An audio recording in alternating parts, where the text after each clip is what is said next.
पन्हाळा तालुक्यातील जंगल परिसरात बिबट्याच्या पिलाचा मृतदेह सापडल्याने वनविभागात खळबळ उडाली आहे। प्राथमिक तपासात असं दिसून आले की जंगलातील एखादा हिंस्र प्राण्याच्या हल्ल्यात किंवा दुसऱ्या बिबट्याशी झालेल्या संघर्षात या मादी बिबट्याच्या पिलाचा मृत्यू झाला असावा।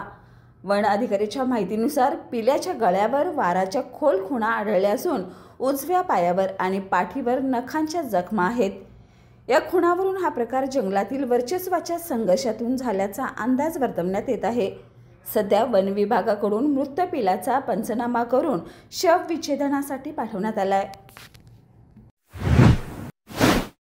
बाळ, फ्रीजमधून श्रीखंड काढ ना। आम्ही पूर्वी घरीच बनवायचो श्रीखंड, त्याची चवच वेगळी होती। आता काय सगळं रेडीमेड। आजी, हे श्रीखंड खाऊन बघ।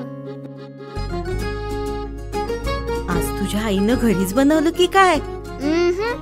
हे आहे गोकुळचं श्रीखंड। अगदी जिभेवर रेंगाळणार। जिभेवरच नाही तर मनावरही रेंगाळणार। गोकुळ श्रीखंड, मनावर रेंगाळणार।